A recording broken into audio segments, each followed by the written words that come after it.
Assalamualaikum warahmatullahi wabarakatuh. Halo semuanya, perkenalkan, nama saya Anissa Cahyani Maygues. Di sini, saya akan menjelaskan biografi Rabi'ah al-Adawiyah beserta inti ajaran tasawufnya. Nama lengkapnya adalah Rabi'ah binti Ismail al-Adawiyah al-Bashirah al-Qasiyah. Ia diperkirakan lahir pada tahun 95 Hijriah atau 713 Masehi atau 99 Hijriah atau 717 Masehi di suatu perkampungan dekat kota Basrah, Irak, dan wafat pada tahun 185 Hijriah atau 801 Masehi. Dilahirkan dari keluarga yang sangat miskin dan merupakan anak keempat dari 4 bersaudara, sehingga ia dinamakan Rabi'ah yang berarti anak keempat. Sejak kecil, Rabi'ah sudah dikenal sebagai anak yang cerdas dan taat beragama. Beberapa tahun kemudian, ayahnya Ismail meninggal dunia, kemudian disusul oleh ibunya, sehingga Rabi'ah dan ketiga saudara perempuannya menjadi anak yatim piatu. Ayah dan ibunya hanya meninggalkan harta berupa sebuah perahu yang kemudian digunakan Rabi'ah untuk mencari nafkah. Rabi'ah bekerja sebagai penarik perahu yang menyeberangkan orang dari tepi sungai Dajlah ke tepi sungai yang lain.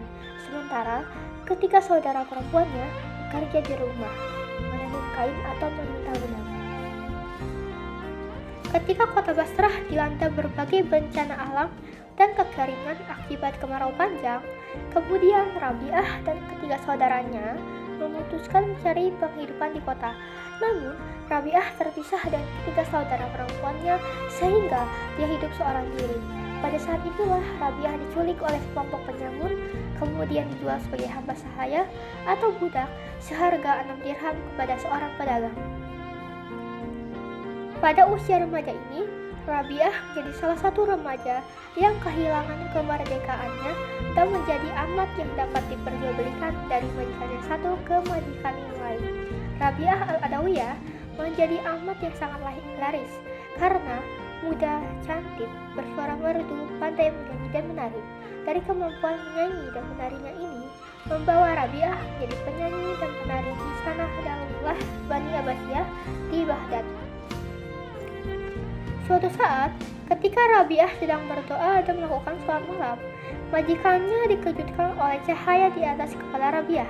Cahaya itu bagaikan lampu yang menyinari sebuah isi rumah. Melihat peristiwa yang aneh tersebut, maka majikannya menjadi ketakutan dan keesokan harinya membebaskan Rabi'ah. Setelah bebas dari hamba sahaya, Rabi'ah pergi mengembara di padang pasir. Di tempat itulah ia menghabiskan waktunya untuk beribadah kepada Allah sehingga dikenal sebagai tokoh sufi besar dan dikunjungi banyak orang. Di antara tokoh sufi yang pernah mengunjungi Rabi'ah adalah Malik bin Dinar, Sofyan as-Sauri, dan Syakik al-Balahi. Rabi'ah hanya tidur di siang hari dan menghabiskan sepanjang malam untuk bermunajat. Rabi'ah memilih untuk tidak menikah karena ia takut tak bisa berlaku adil terhadap suami dan anak-anaknya kelak, karena hati dan perhatiannya sudah tercurahkan kepada Allah. Tidak ada satupun di dunia ini yang dicintai Rabi'ah kecuali Allah. Meski begitu, Rabi'ah sadar bahwa menikah sejatinya adalah sunnah agama. Rabi'ah dikenal sebagai tokoh sufi dengan syair-syair cintanya yang sangat indah dan menegurkan. Suatu saat, Rabi'ah pulang dari menunaikan ibadah haji. Kesehatannya mulai menurun. Para sahabatnya banyak yang berdatangan untuk membantunya. Tetapi, Rabi'ah tidak ingin menyusahkan orang lain. Ia menyampaikan kepada sahabatnya yang telah lama menemaninya, yaitu Abdah binti Abi Sawal, bahwa sebenarnya ia sudah menyiapkan kain kafan untuk membungkus jenazahnya. Tidak lama dari kejadian tersebut, awan mendung menggelayut di bumi Baghdad, dan nampaknya Sufi Agung Rabi'ah al-Adawiyah wafat di Basrah pada tahun 185 Hijriah atau 801 Masehi. Inti ajaran tasawuf Rabi'ah al-Adawiyah. Rabi'ah al-Adawiyah memiliki corak tasawuf yang unik dan berbeda dengan para sufi pendahulunya. Corak tasawuf Rabi'ah al-Adawiyah berfokus pada konsepnya tentang mahabbatullah, yaitu cinta Allah. Ia mengungkapkan perasaannya tentang cinta ilahi dengan dua corak cinta, yaitu cinta karena diriku dan cinta karena dirimu. dan senantiasa terkait dengan Tuhannya. Tasawuf yang diamalkan oleh Rabi'ah termasuk tasawuf irfani. Konsep tasawuf mahabbah yang diajarkan oleh Rabi'ah merupakan perwujudan rasa tulus dan ikhlas dengan cinta tanpa adanya permintaan ganti dari Allah. Ajaran-ajaran Rabi'ah tentang tasawuf dan sumbangannya terhadap perkembangan tasawuf dapat dikatakan sangat besar. Sebagai seorang guru dan penuntut kehidupan sufi, Rabi'ah banyak dijadikan panutan oleh para sufi sesudahnya, dan puisi cintanya sering dirujuk oleh para sufi lainnya, yaitu Abu Talib al-Makki, As-Suhrawardi, dan Al-Ghazali. Puisi cinta Rabi'ah yang sangat masyhur adalah "Aku mencintaimu dengan dua cinta, cinta karena diriku dan karena dirimu. Cinta karena diriku adalah keadaan senantiasa mengingatkanmu. Cinta karena dirimu adalah keadaanku mengungkapkan tabir sehingga engkau kulihat.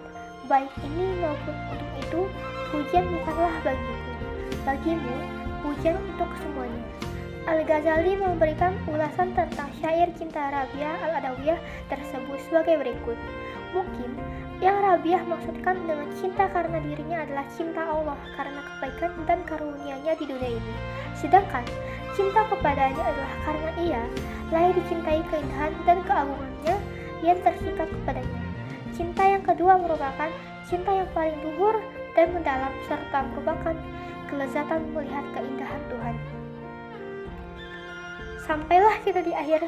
Selesai sudah penjelasan materi tokoh dan ajaran tasawuf, biografi tasawuf Rabi'ah al-Adawiyah beserta inti ajaran tasawufnya.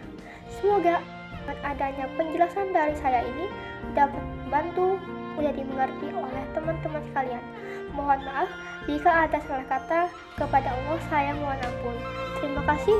Wassalamualaikum warahmatullahi wabarakatuh.